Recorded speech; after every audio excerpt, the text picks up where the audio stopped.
Good evening and welcome to Writers Unplugged. This is a chance to hear your favorite writers or new to you writers in conversation as if you were eavesdropping on us in a coffee shop. My name is Jen Jumba. I'm a librarian at the main branch of the Cleveland Public Library. One of my favorite things besides reading is talking to writers. It's an opportunity to get to know their craft, what inspires their stories, where they like to write, essentially getting to know them better and seeing them as human beings and not just the name on the spine of a book.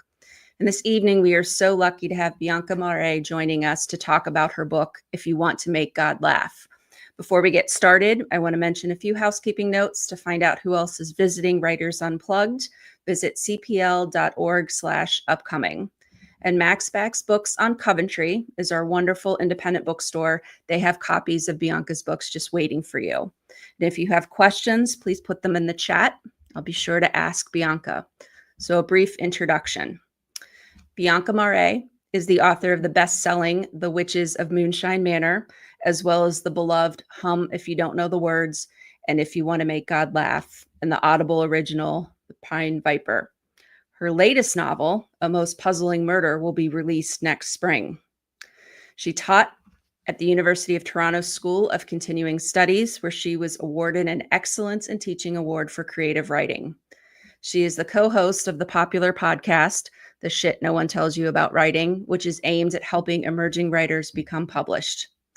And I have to admit, when I met Bianca this past July, I was a bit embarrassed I hadn't read any of her books.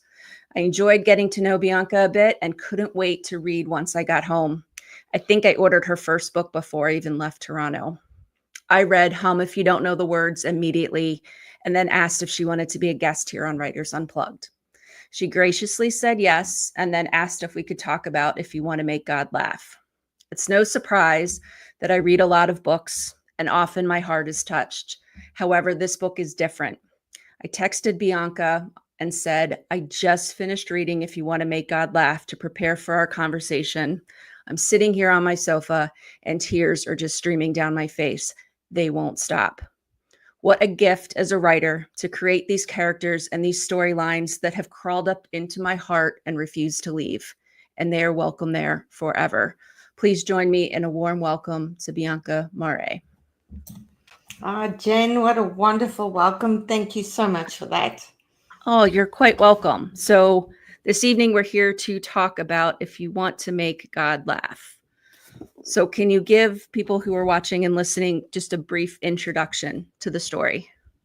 Yes, of course. So the story follows three women at the birth of democracy in South Africa. So as apartheid is ending and Nelson Mandela is becoming president, it looks at Zodwa, an 18-year-old Zulu young woman in South Africa. It looks at Ruth and Delilah, who are white women in South Africa, sisters as it turns out. And the backdrop of all of this is the Truth and Reconciliation Commission, as headed up by Archbishop Desmond Tutu, and of course the onset of the AIDS pandemic in South Africa as well. Yeah, I have to say it's an incredible story. There are very big topics that you just mentioned that are being covered, but there's something special that happens when they're told from a character's point of view, that it's not just a concept. And it's not just a person, but told from their experiences, lived through this particular time period, are impacted by this time period. And it's just so beautifully done that you can tackle these big topics. Thank you. Yeah. You know what? There is something about perspective in story when it comes to points of view of different characters. And whenever I've written about South Africa, whether it was in my first novel, Hum If You Don't Know the Words, or this one, I wanted to make these stories deeply personal. You know, we learn about these moments in history in textbooks, and it feels very dry. But when you put yourself in a character's shoes and you really walk around with them, experiencing what they're experiencing, I think that is why we come to story, is for empathy, so that we can live all of these lives through story that we will never get to live ourselves in real life. Absolutely. Brene Brown, who I happen to be a big fan of, says, you know, it's hard to hate up close. And so taking those things that we would read about in the newspaper or in a textbook, and seeing them, walking through with Zodwa and her mom, living in a shelter, basically of corrugated tin, very primitive, to escape. um, it tugs at your heartstrings, and you realize this is real. Like, this is the impact of the things that are these moments in history that we all talk about. But seeing it from that perspective is a powerful way to communicate a message. Yeah, very much so. And you know what? As a white South African, a lot of Zodwa's experience was very far removed from what was comfortably experiencing in my life. Mhm. And then 2003, when the AIDS pandemic really, really started to get incredibly bad in South Africa, I decided to volunteer in Soweto with HIV/AIDS orphans and their caregivers. And, as a young white woman in South Africa, I'd always be told, be careful you don't ever take the off ramp into Soweto, because if you do, you will be murdered, you will be raped as a white woman. These are the things that await you. And of course, you internalize that. And so here it was, okay, well, let's go into Soweto and let's see what's going to happen. And of course, you realize that these people who've always been made out to be the enemy, when you come into that space, you, in fact, are the enemy. It is your privilege and all of the benefits you've had your whole life that have come at the expense of other people's oppression. And you see that terrible poverty, and you see people living in these squatter camps, in shanty towns, in shacks, in cardboard boxes. And it is just the biggest eye opener ever. Yeah, I would imagine it would be incredibly humbling, to experience that. Um, Incredibly humbling, and also just, again, to realize that as a white South African, as I said, all of the opportunities I was given in my life came at the expense of them being taken away from somebody else. And you come in with this white savior kind of narrative in your mind, I'm this mhm, white savior, I'm coming in to help these people and right. save them from themselves. And you realize very quickly how wrong you were. And that's something that I wanted to tackle in the book as well, with one of my characters who very much has a white savior kind of mindset. Absolutely. So I'm joined in conversation with Bianca Marais, author of If You Want to Make God Laugh. So, talking about the white woman featured in the book, they're sisters, Ruth and I call her D, Delilah. Do you want to tell a little bit of the backstory of each character? Yeah, sure. So Ruth used to be a stripper. She used to dance naked with a python, and she was inspired by a real South African stripper called Glenda Kemp, who was infamous in South Africa in the sort of 60s and 70s for doing this stuff. Mhm. And which now doesn't feel like it's such a feminist thing to do, but if you look at it in hindsight, it really, really was. And the other character is her sister, so Delilah, who Mhm. is a former nun, a disgraced former nun, who now works um, across Africa, volunteering for various missions, etc.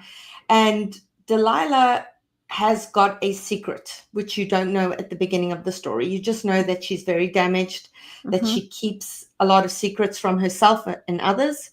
Right. And Ruth is a wonderful narcissist who she was a delight to write, hugely narcissistic. But they're estranged. They don't have any kind of relationship, and their lives now force them both to come back to South Africa, to the farmland, where they are forced in close proximity once again.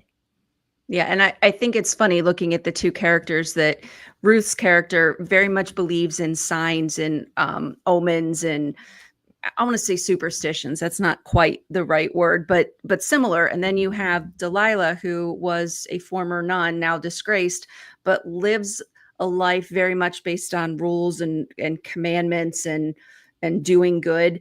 And those two things intersect. Those two personalities. Just the duplicity of life, right? That we all have different journeys. And being able to bring those together can cause tension, and then at the same time, I think they also learn from each other. even though Very their much so. journeys, because they left very young. I mean, I think what Delilah was like 17 when she left Yeah. home to go be a Yeah. nun, and that was it. And now they're in their 60s, kind of reunited. So, 40 years have passed. Yeah, they're complete strangers to each other at this point. Mhm. Who you were at 20 is not who you are at 60.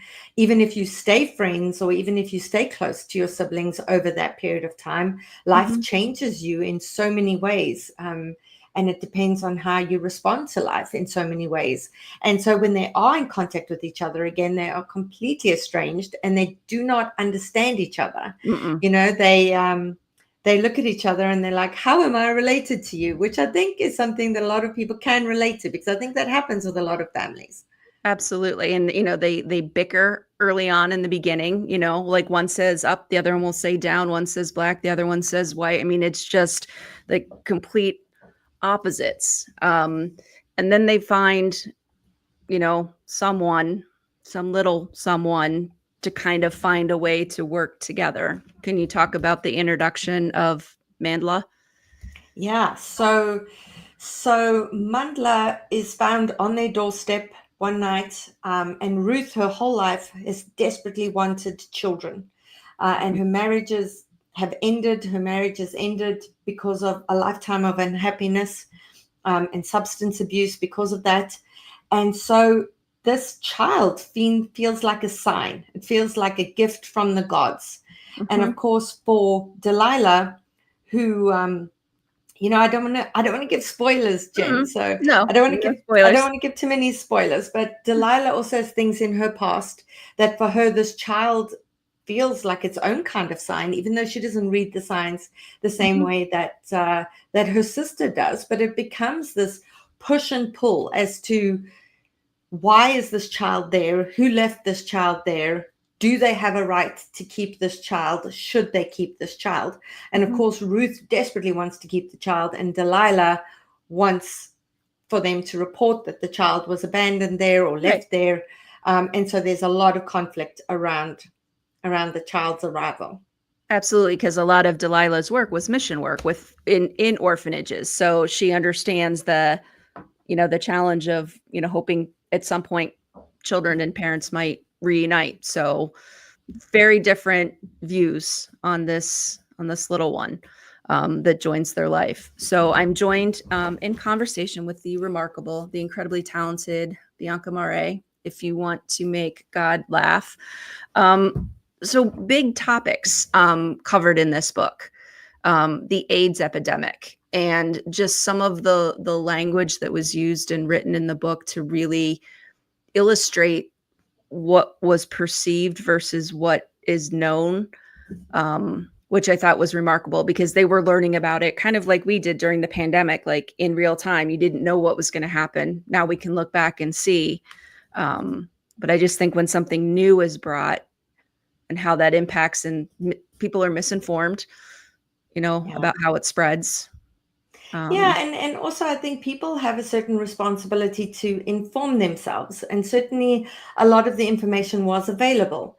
But it's always easier to stigmatize, right? And mhm, so what happens in the book is they find out that the child is HIV positive, and of course there's a lot of stigma around HIV at this particular point, mhm, and people don't want their children to touch the same cup that this child has just drunk from, and they want to wear gloves around the child, etc., etc. mhm, And it just creates this bigger sort of divide mhm, between Ruth and this child, and she just wants to take off the gloves and she just wants to hold this child, right? And this is what yeah, this child desperately needs.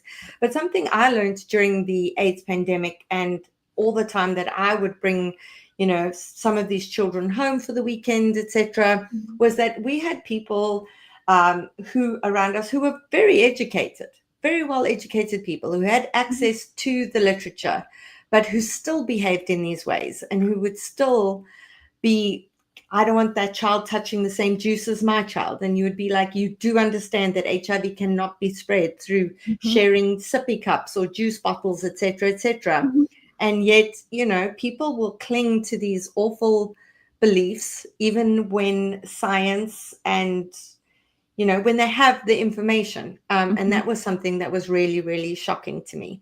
And that's something that's really shocking to Ruth as well in the book. And she does try to protect Mandla as much as possible from that kind of stigma. Mhm. And the stigma around HIV in South Africa was actually so bad that even Nelson Mandela, who was considered, this hero in South Africa, who was an incredible, incredible man. There was even a time that he was in a township and walked into a shack of somebody who was known to have HIV. And when he came out of that shack, people actually stepped back from him because the stigma was so great, and it still is quite great in South Africa. That's not something that has been done away with. Many people who live with HIV in South Africa still live with that stigma every day, and so rather choose not to disclose their status. Wow.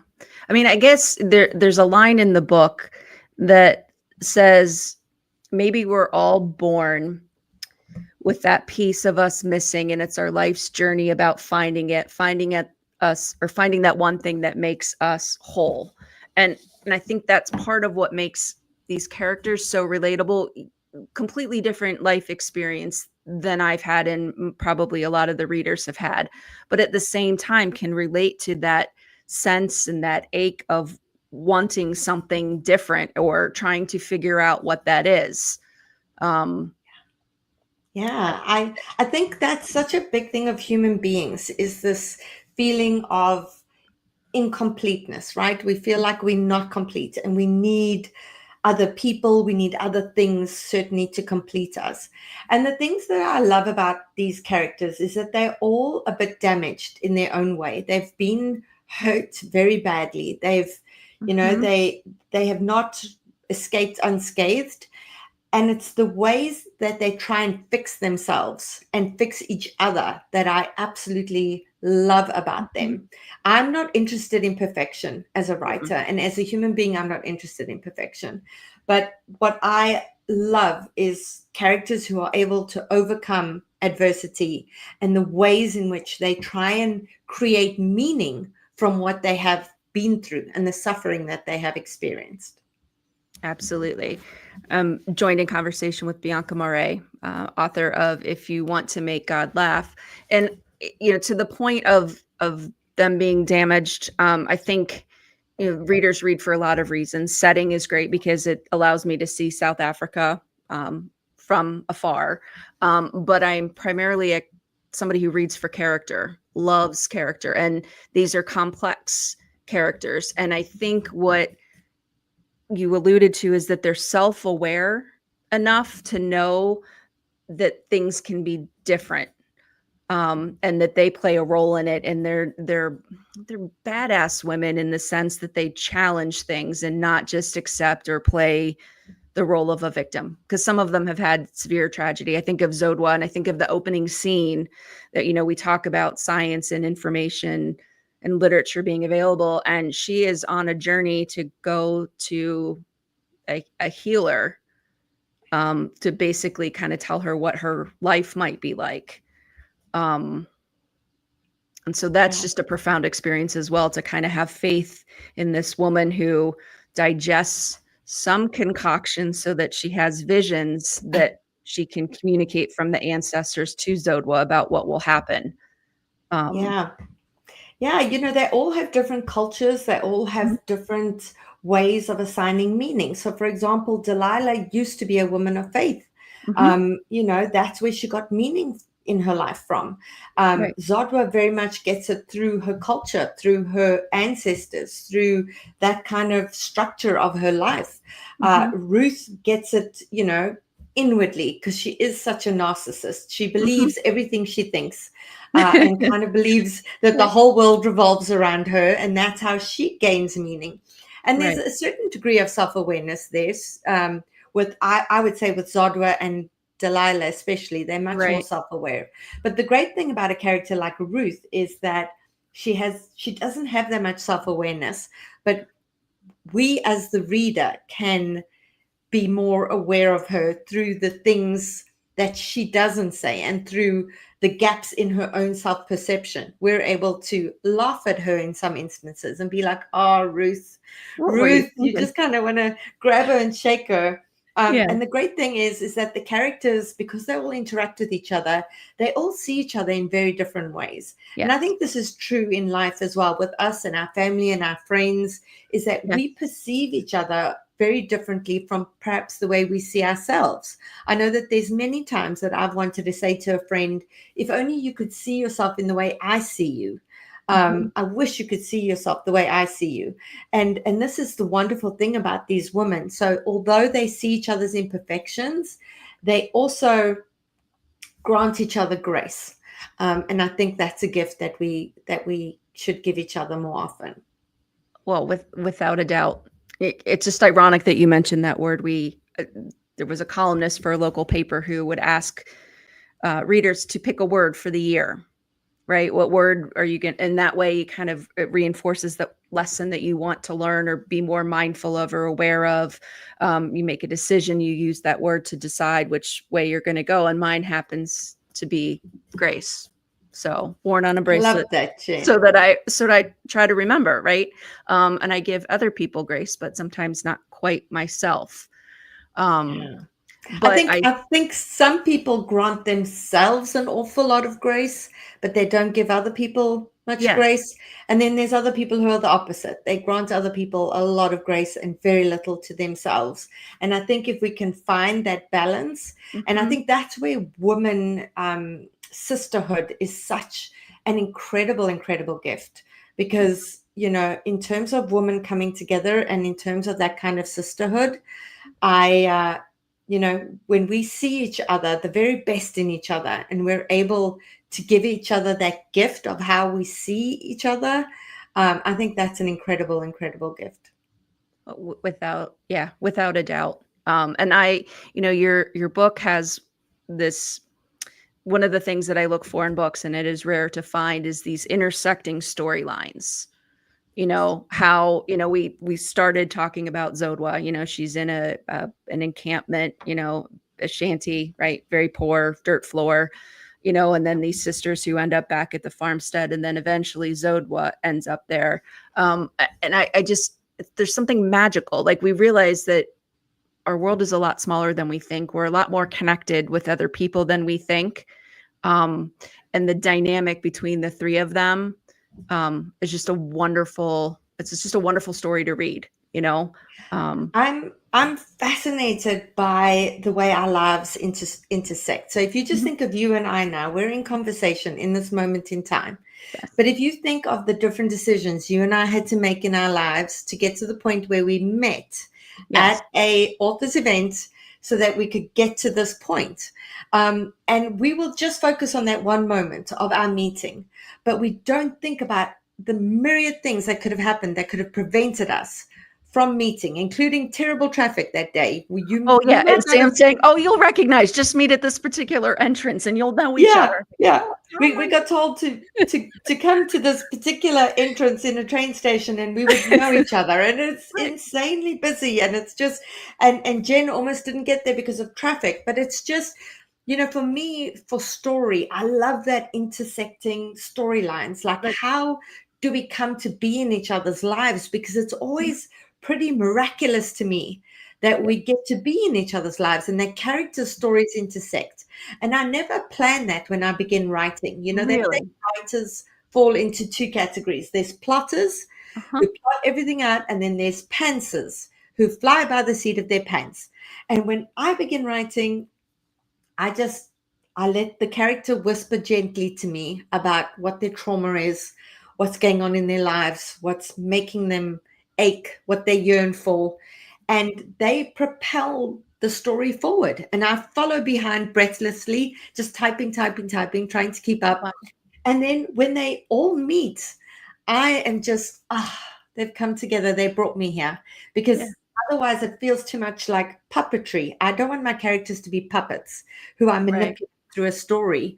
I want them to tell me the story and let it unfold for me as we go along. I'm kind of stunned that you write kind of from the seat of your pants. So like, where does the gem of a story come from? You know, So is it yeah, so character this or is it the storyline? every book is different. Sometimes it'll be the premise, sometimes it'll be a character will come to me. So with If You Want to Make God Laugh, I had Zodwa in my mind for a very long time Mm-hmm. because of all the years that I spent in South Africa, in Soweto, and in these informal settlements. But I knew that I was very much aware that as a white woman, that it would be a form of appropriation to write from her perspective, because I could not live a Black woman's experience, certainly not a Black woman who lived in apartheid, who lived in that kind of poverty. Mm-hmm. And so I was very reluctant to write from her perspective. And yet I had so many young women when I was in Soweto who poured their stories into me. It was like I was this vessel and they were pouring these stories into me. And so many of them were aware that time was running out for them. At Mm-hmm. this point, this was before antiretrovirals were available in South Africa. And many of these children died and many of these women died. And I felt the sense of urgency, this fear that time was running out and that if they didn't tell their stories were going to die with them. Mm-hmm. And they asked me to tell their stories. And so when I decided to write from Zodwa's perspective, I did a ton of research. I consulted sensitivity readers, authenticity readers, Mm-hmm. university professors who could tell me about the culture, etc., so that I could do justice to it. And I made a lot of mistakes, Jen, and this is why I hired sensitivity and authenticity readers who were so generous with their time, who could say, this would not happen in this culture. This is not being portrayed correctly. And so Zodwa was a young character who'd been in my mind for a long time. And Ruth and Delilah were characters who'd been in my mind for a completely different story. I saw this story of these sisters who were complete opposites. And suddenly one day I was walking my dog and boom, I was just like, they are meant to all be in the same story. Because Yeah. if you're going to write about a place like South Africa, if you are going to write about racism and homophobia and prejudice, you Mm-hmm. cannot just write that from the perspective of a privileged white Mm-mm. character. And I wanted to show a kind of 360 view of all of this, including white saviorism, including all the icky things that make us feel so uncomfortable as white people. You know, Yes. it was so interesting to me. I say to people that I was raised during apartheid in South Africa to be 100% racist. Ministers, my teachers, religious leaders, everyone in my life was telling me as a white child that I was this exalted race and I could treat Black people however I wanted to. And so there is no way to be raised that way without being racist. There is absolutely no way. And yet, my whole life, the worst thing I could ever have been accused of was being a racist. And so I would constantly deny it. I'm not, I'm not. And I got to the point in my life where I realized I will always be racist because that is how I was raised to be. But I can choose to continue on that path, or I Yeah. can admit it to myself and realize that racism exists on a spectrum. And every single day, make myself aware of my racism and try and unpack it incrementally. Yeah. And that is something that I try and portray in this book as these sisters try and unpack their own racism and become aware of it as well. Yeah, I think part of what's so powerful, you just talked about doing a 360 view, is that you choose to tell the story from three different points of view. So each of your characters is talking and sharing from their perspective. And I always tell people I think that's one of the greatest things about reading books. Watching movies at times is great, but like you're able to understand why somebody's doing what they're doing because you can kind of see their thought process thanks to storytelling. And so that's what makes the story so powerful. And it's not flat and it's not one dimensional because each character's telling their part of the story that is intersecting. So, True. And each of these characters has been brainwashed to a certain degree. So like I say, there's the brainwashing in terms of racism, mhm, there is brainwashing in terms of religion, and mhm, there's a certain brainwashing that happens in families when you get told so and so is the smart one, so and so is the funny one, so and so is this, but you are this. And yeah, so it's, the stories that we believe about ourselves, and it's the stories we believe about the mhm, world. And each of these characters has internalized different lies, different belief systems, mhm. and they view the world in very different ways. So it really is a tapestry of viewpoints that come together in the story. Yeah, absolutely. And then, I as I'm joining conversation, if you want to make God laugh with Bianca Marais, um, you throw in a quotation from Helen Keller talking about this rich tapestry, and how you talked yourself about being aware and unpacking it and making a decision, on that spectrum moving forward. But she says, never hang your head, always hold it high, look at the world straight in the eye. And I think you see that unfold during the course of the story in each of these characters, what they might have done when we first meet them versus what they're choosing to do as the story progresses. Yeah, I mean, this is why we come to stories to see how people are transformed, to Mhm, see how life changes us and who we can be after this kind of adversity. So, at the beginning of a story, who a character is needs to be vastly, vastly different from who they are at the end of the story. And of mhm, course, for me, it's always about how the other characters change us, how other mhm, people influence us, how they set us on a trajectory. So, I tell people about my childhood caregiver, Eunice Ngogodo, who I say that having her in my life was the best thing that could ever have happened to me, because loving her and being loved by her helped me recognize the barbarity of the racism that was rampant in my society. mhm. And but the worst thing that could have happened for her is having to come to work for me, this child of the oppressor, and to have to leave all five of her children behind in the Bantu homeland of the Transkei, so that she could work for white people in Johannesburg. But I cannot imagine who I would be today, Jen, without that woman's love. And she passed away last year at the age of Oh, 100. And no. I saw her in South Africa, and we communicated with each other through Nelson Mandela becoming president and the first Black children being allowed in our high school. And through, she lost so many of her children to the AIDS pandemic Ah, and grandchildren to the AIDS pandemic. And it was just heartbreaking. But the thing is that it was that our lives intersected when they did was completely transformative, utterly transformative. And that for me is what's so interesting in story. How do these characters change each other's lives, and how does it change themselves, so that at the end of the story they are entirely different people, yeah, and hopefully much better people. that is it's such a parallel world at the moment. I'm gonna try to maintain composure. Um, we all hope to be better. And one of the only ways I think that happens is if you're going to intersect, having an open mind, because right now I see things intersecting, but neither mind is open to the other's perspective, point of view, whatever. And it's not yielding good results.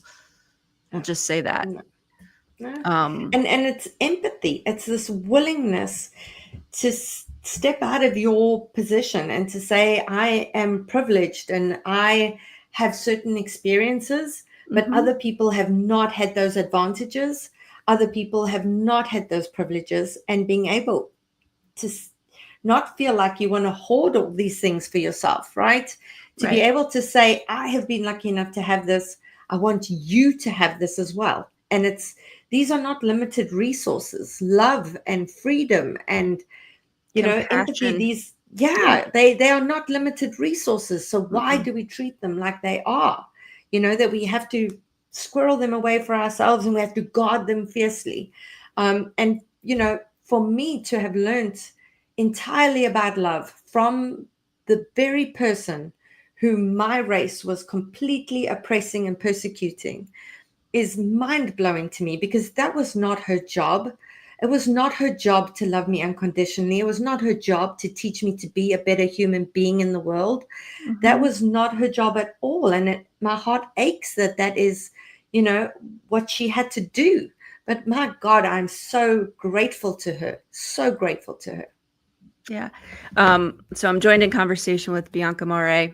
If you want to make God laugh. So when you talked about the research you did and having sensitivity readers, and the women that you worked with, um, who told their stories, who poured their stories into you, did any of them have a chance to read this or portions of it as you were working on it, just so that they could see that their voice was captured and that their story lives on, so that those who read it can be better? If you know better, do better kind of Yeah, mentality.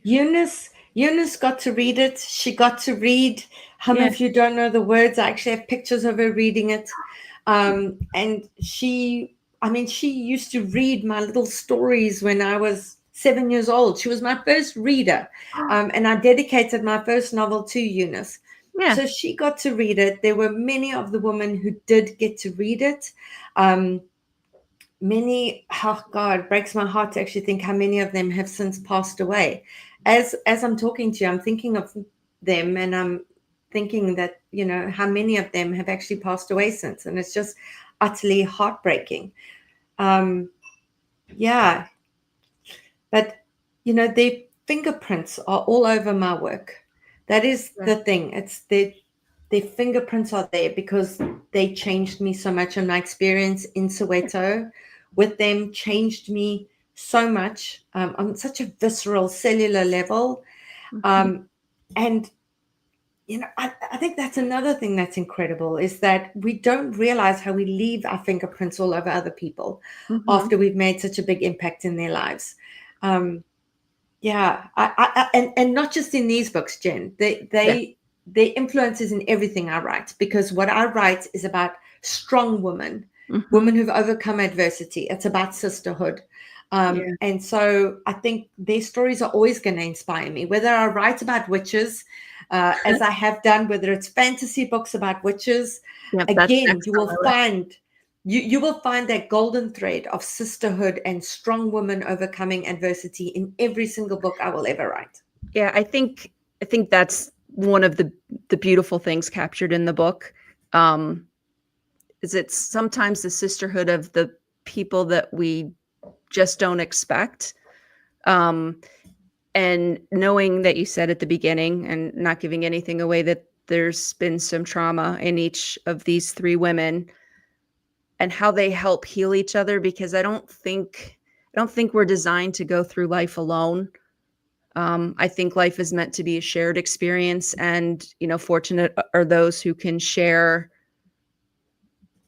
such genuine friendships and compassion and kindness and encouragement, with one another to do have a better life.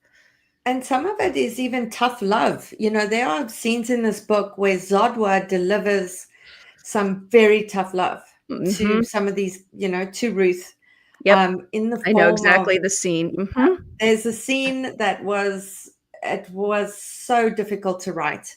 Hmm. And sometimes that's how we show each other love, is by holding one another accountable Hmm. and saying, you can do better, you can be better, and I expect more from you. So Hmm. love isn't always the warm and fuzzy, I love you the way you are, you've got this. Sometimes it is, you have really disappointed me, and I know that, there's better that I can expect from you. So, and that's another part of sisterhood, is that accountability. Yeah, for when you read the book, you will find the scene and it's kind of Yeah, cringy and it will make you feel so uncomfortable. But at the same time, I was writing it and I was going, "Go Zodwa, you deliver those truth bombs, drop those absolutely. truth bombs because she deserves it." Without a doubt, I have a good friend. You probably know her, Marissa Stapley, um, Yeah, and love she Marissa. she and I are good friends. And she talks about her mom, late mom, Yeah, delivering tough love, but she called it a velvet hammer. And it's just that phrase because she has held me accountable on a couple things, and she's like, "I'm saying it with the velvet hammer, like still gonna hit you kind of hard, but it's still kind of soft, right?" And so and it's done, I think, when you look at somebody's intent behind their words, behind their actions, that says so much as well. yeah. So yeah, Yeah, and it's a all of these women in this book are looking out for each other. They didn't start off that way. Like, for example, Ruth just needed to be cracked wide open. mhm, She was just a clenched fist of a human being. mhm, Well, no, Delilah, sorry. Delilah is like a yes, clenched fist of a human being because trauma does that. yes, All of these women have inherited trauma. They have trauma responses to these things that have happened. mhm, And so Delilah, as this former nun, is just so clenched, and what happens in the story cracks the shell of her, and it just opens her up to the world. And one of the saddest things ever, Jen, is that I made up Delilah's story entirely. It was completely fictional. And after this book came out, I oh had no, 3 former nuns reach out to me to say, "Did somebody tell you my story? Because you wrote my story exactly." And wow. one, that broke my heart, and two, it just tells you what story is capable of. That through story, when we make things up, we can tell the truth so vividly, so clearly, in ways that we cannot when we try and speak the truth. And that something that is so fictional can resonate with people like their own lived experience. That's why I come to story. I said to you earlier, I'm first and foremost a reader. I Mhm. write, but I am a fangirl reader, and that's what I love about story. Absolutely. And there's something very powerful that happens, whatever our past experiences are. And if we choose not to share them, right, there's something about like the hardest thing in life is finding out those we love the most or the ones we know the least, right? Because, Delilah doesn't share. Um, but as a reader, when you read words or you hear somebody say something that you've only thought, Yeah, that is a powerful connection, because so many times we as human beings think like, I'm not telling anybody that. They'll think I'm crazy. They'll think I'm whatever, pathetic, sad, whatever. And then you hear somebody say it aloud and you're like, okay, so I'm I'm not not alone. alone. Yeah, And then there's that sense of healing that can come from that. Um, yeah. to kind of You know, work through, process that. Yeah.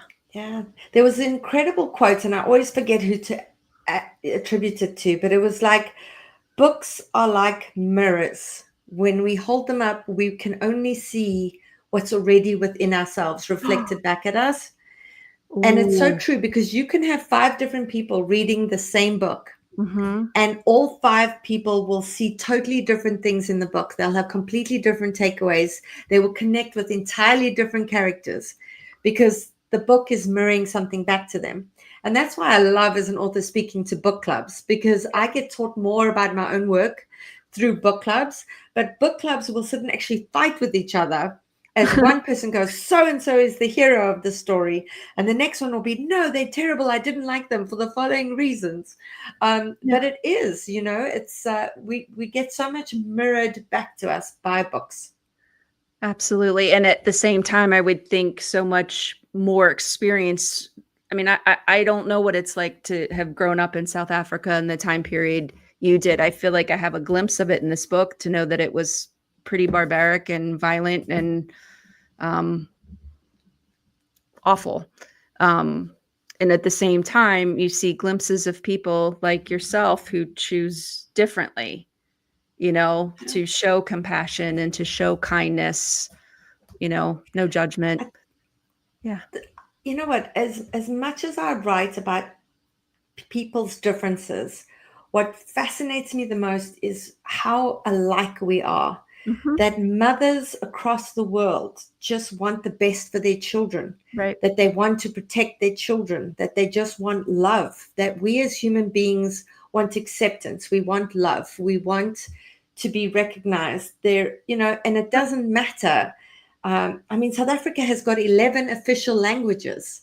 There are so many different cultures in South Africa, and a mother is always a mother. It doesn't matter what language she is a mother in. It Sure. doesn't matter her race. It doesn't matter her socioeconomic standing. A mother is a mother.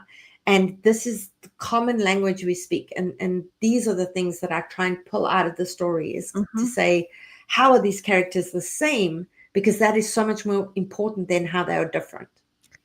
Absolutely. Yeah, we do have a lot more in common. Um, Yeah. a lot more in common than we realize. So, and that's explored beautifully in this book if you want to make God laugh. Um, so so beautifully done. I mean, I could talk to you for the rest of the evening, but I know, speaking of book clubs, that you're ready to go to one. So it's hard to believe it's time to wrap up, but final 5 questions. Yes. Yes. What do you miss most about South Africa? Oh gosh, there's so much. There's something about a South African sunset that it doesn't matter where you travel. There is something about the birds and the light and that I absolutely love. But the South African people are incredible. They are warm and they are welcoming and they are generous. Mhm. And if anyone watching this gets an opportunity to travel to South Africa, please, please, please do, because Mhm. they are desperate for the tourism, and they will give you the most wonderful vacation. And yeah, it's the people and the sunsets, Jen. Yeah. Well, I mean, you're a person from South Africa, and I experienced that with you that evening in Toronto with the other writers. Number 2, if you could live inside of a book, what book would it be? Oh, that's such a good one. Oh no, that's no, no, no, no. I don't want to see. I don't Okay. want to live in just one world. That's why I Okay. read. I want Yeah, to live in every single world. But absolutely. I'm probably. I think the first book I wanted to live inside of was Anne of Green Gables. Me too. Yes, Right. the That was the kindred first time spirit. I was like, I know Ah, that was the first time I was like, I want to live inside a book. So I can narrow it down to that. yeah. Um, what is your writing routine like? Are you superstitious with any part of it? I have no writing routine. This podcast that is aimed at emerging authors takes up Mhm. so much of my time. It takes up 3 to 4 days a week. And so I snatch little pockets of opportunity to write whenever I can in between. So I'm the least disciplined writer, you know. I have no superstition at all. Um, yeah. I'm trying to think. Every now and again, I'll light a candle, or Yeah. I like to sort of listen to certain kind of music or certain kind of sound effect before I begin writing. Because Okay. when I write, I like to step into a character. I like to inhabit them, and then I see the world through their eyes. I don't see the character moving through the world. I climb inside of them. So I like to Ooh, do little rituals to really climb inside them, and it's different for each character. oh, that's awesome. What emoji do you use the most? It's the crying, laughing emoji. It's the crying with laughter emoji. Although this week it's been the heartbreak Yes. emoji, but not normally crying with laughter Right. emoji. Okay, and then the final question, what album can you listen to on repeat? Oh, that's such a good one. It, it would probably be Counting Crows, August and Everything After. Yes. That is Yeah. poetry set to music. It's one of the few that you can press play, well, back when there were CDs, right? You press Yeah. play and you listen to the whole thing. You're not just skipping to, like, 2 Yeah. different Yeah. The tracks. whole album's amazing. Yeah. Mhm. So, it's hard to believe we're wrapping up, but I wanna make sure you're on time for your next event. So, thank you to all of you who are here this evening watching and listening. Thank you to Mike for making sure everything went smoothly. Thank you to Maxbacks Books to make sure that they have copies of Bianca's if you want to make God laugh, as well as hum if you don't know the words. The Moonshine, I'm going to get it wrong. The Witch's Book. Witches of Witches of Moonshine Moonshine Manor. Manor. Okay. Yes. I got the moonshine part funny, right? And then finally, a huge thank you Good. to you, Bianca, for joining us this evening. I'm Jen Jumbo with Writers Unplugged. Thank you so much and happy reading. Thank you, Jen.